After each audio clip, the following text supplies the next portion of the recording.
Hello, we're going to talk a little bit about how to warp your Beka loom.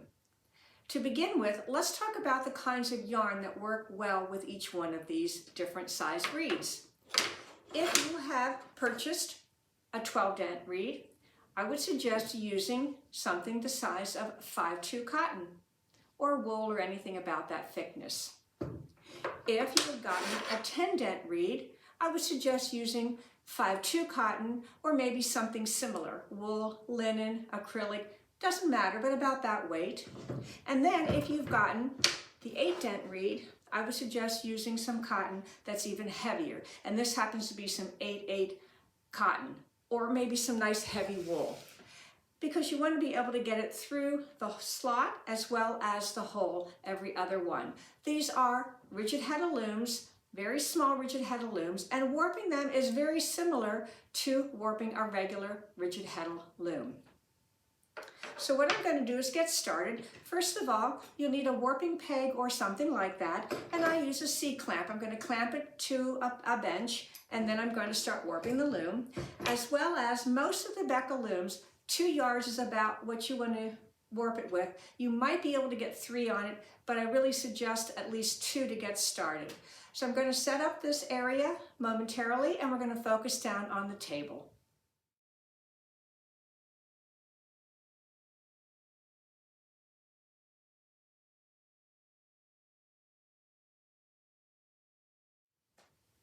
To get started, what I've done is I've taken the C-clamp and I've clamped it to a bench. You could clamp it to any table, or perhaps you have a chair that has a spoke on it that you could wrap your yarn around. You can also see that on the floor is the 1 cone of yarn. I'm going to start with some blue for the edge, then I'm going to add some yellow, and I'm going to end with blue. One of the things with any rigid Heddle loom, you want to center your yarn in the rigid Heddle for weaving your product, whatever that might be. I've already done my calculating and I've decided where the center is and where I'm going to get started. I'm not going to warp the whole rigid Heddle, just part of it, and I'll get started on it, and then I'll probably pause halfway through, stop it, and then we'll go on to what the next step is.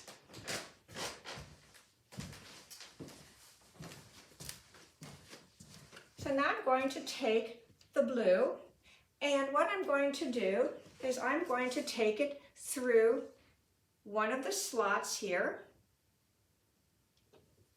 And if you're having any trouble with that, you can use another, maybe a hook or something through there. Then what I do is I slip it around here. Now you notice I have 2 books. 2 books are just holding that up so it makes it nice that I can see what I'm doing. And this is how I do it. There may be other ways of doing it, trying to do it with whatever products we have.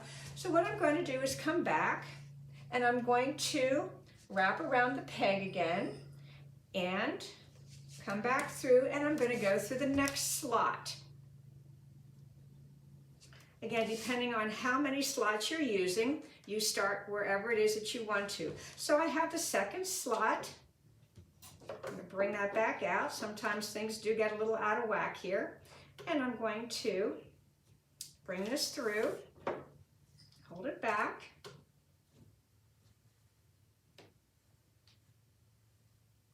Okay. And this doesn't have to be super tight. It can be kind of loose. And now I'm going to take this and wrap it around, but I'm just going to allow it to hang there. And I'm going to add some yellow next. So the yellow, I'm going to put that on the floor. And again, I'm going to tie this around the peg. I'm going to do like a little bit of a square knot because I don't want it to come off. And now I'm going to continue on with the next slots. I'm going to put one in the next slot here. And as you notice, I kind of take it in half and I push it through this slot until I can reach it to the other end, pull it through, and then I loop it around the board. So I loop that around, and again, I'm going to pull it so it kind of becomes fairly tight, not too tight. Okay, now I have that one ready, and now I'm going to take it again, wrap it around. If you have any other way of holding your reed, that would be fine. You can also put it flat. I just happen to like it so I can kind of see what's happening from above, and I like to have it in that direction. But again, each person might have another preference, and you might go online and see someone else doing it a different way. Trying to use whatever we might have at home to warp our loom, so we don't have to go out and get a lot of extra things. And every once in a while, you might want to push the books together. And I'm going to do another one.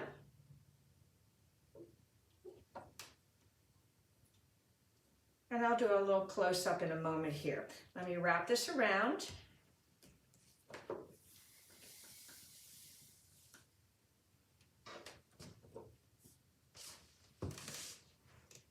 I'm going to stop for a moment and move the camera onto what we're doing over here, so you can get maybe a closer view of what's happening, at least on this end. And I'll turn that just a little bit so you can see it better. So right now, if I would turn this, you can kind of see that I'm going to the slots. Each one I have 2 blue, I have 3 yellow. I'm going to do at least 2 more yellow, and then I'm going to end with the blue. So I want to show you what it looks like in that area. Put that back so I can continue threading the loom, and then it'll be ready for me to wind it on to the board. So maybe you have a 12-dent reed, or perhaps you're just having trouble getting your yarn through the slots and also through those holes. Well, here are those little dental loopers. When you're doing the slots, you could just slide your loop through and put your yarn in the loop. Make sure you have it in there in a nice way, and then you can pull it through. So there you have it, using that looper. But perhaps you can do that with no problem, but you're having a little difficulty getting it through those holes. You can also use this technique on other rigid Heddle looms. Now you have to do this in reverse. You put the looper in that way, and the loop is sticking out. Put your yarn through the loop like that and pull it through. It's basically like the needle threaders that we have to thread our needles for sewing. This is just a larger version. You could probably use one of those as well if you have one that has a nice loop on it that will be able to get your yarn through. So just another idea to help you along when you're threading a rigid Heddle loom that has some very small slots or small holes. What I've done is I've taken this out, and in this case I happen to have the 4-inch reed. It only has 1 slot. If you happen to get one of the 10-inch ones, you see there's 2 slots in that one. If you have one of these, then what you need to do is to take your yarn and divide it in half. And what you'll be doing is doing an overhand knot here. I'm going to do it loosely here because I'm going to actually do it on the 4-inch. I would do that because then what you're going to do is you're going to slide each one of these on each half of this, and then we'll be winding this on the board. However, in this case, since we have the 4-inch one, we don't necessarily need 2 knots, we only need 1. You could use the 2 and slide them both in together. So I'm going to take this and make an overhand knot and try to keep all of these fairly close together. There we go. Do a little overhand knot.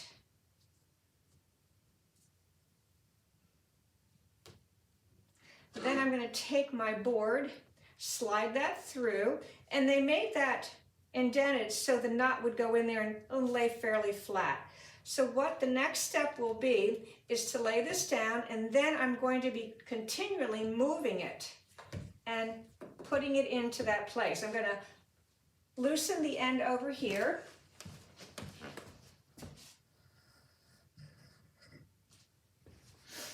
And then you're going to see how we wind that in, and I'll zero in on it again a little bit closer so you can get maybe a better picture of what's going on.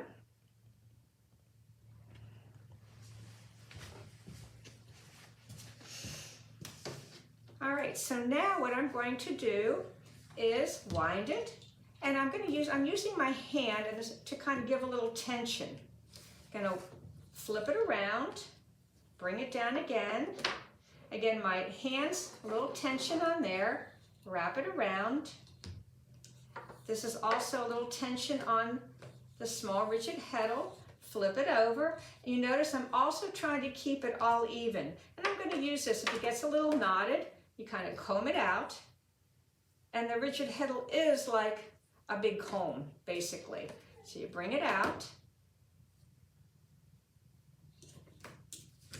And again, I'm using my hand, wrapping it around, bringing it out. And maybe I can get one more wrap out of it. Well, you know what? I'm not going to do that one because I need a little room to thread the rigid heddle. So now we're going to take the board, put it here. I'm going to put my rigid heddle, again, between the two books, because that's the way I like to have them. And what I have to do now is I have loops on this end. We have to cut this because we only have all of our threads are in the slots. Our next step is to put each one of these threads in one of the holes.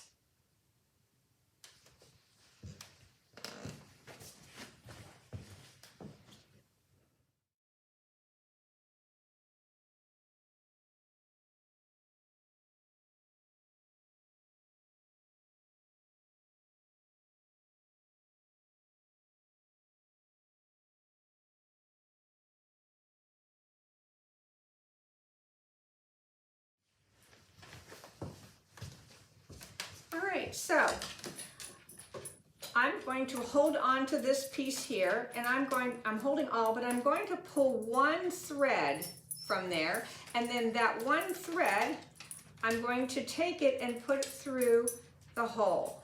And I have Scout that's helping me. Then I'm going to go and hold them again, all of them, but I'm going to take of the two blue, I'm going to just pull one out, keep the other one in the slot, and it's going to go through that hole there.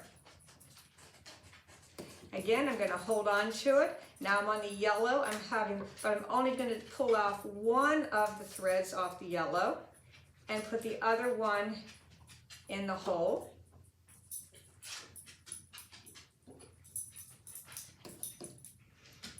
Again, I'm going to hold it and just take one out of the next slot, and I'm working my way across the reed.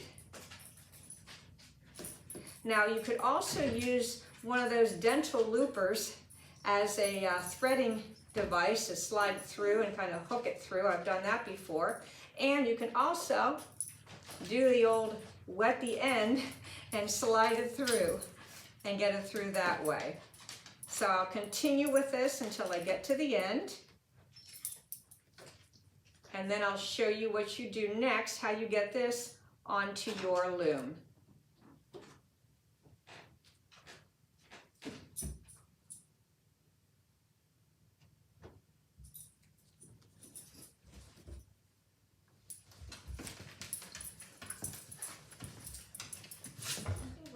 Ready to put this into the loom, but what I'm going to do first is I'm going to do a square knot is what I like to do. You could probably do an overhand knot, just a little square knot on this end. All right. Now what I'm going to do is move this the other direction, because what I'm going to be doing is unwinding this until I can slide this into the loom like that. And then this piece will go. If you need to, you might need to take the wing nut all the way out, unless you can slide the knot through. In this case, I'm going to see if I can slide that knot through. I might need to take it all the way out. Just keep going here.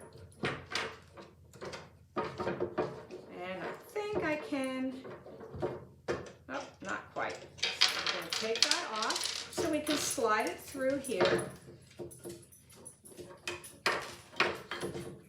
that area, a little extra piece of yarn there, and then you put this back together. The wing nut goes back on with the washer. It just kind of protects the wood to make it a little more secure is what it does. So we end up putting the wing nut back on, the other one stayed on. Slide it on, slide it on. It's still a little loose right now because what you want to do is hold this fairly tight, bring this down, make sure your yarn is spread out. So I want the blue on the edge here. There we go. And try to get it in the center as best you can. So right now I'm putting some tension on. I'm going to start to tighten it up.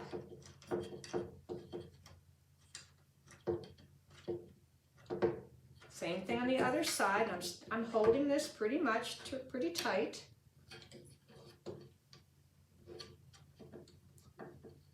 And what happens is as you're weaving, you might need to tighten it up a little bit, give it a little snug, but right now your loom is ready to start weaving. As you can see, you can make your shed, you can go every other one, holes, and then the slots are up. And you can also, when you're holding it up, you can also put it up there when it's at rest, just kind of let it there, or you can also just kind of let it relax a little bit there. So now the loom is ready. And like I said, with the 10-inch loom, it's the same process, winding it on. Just need to divide the yarn into 2 sections to get into the bow slots at the other end.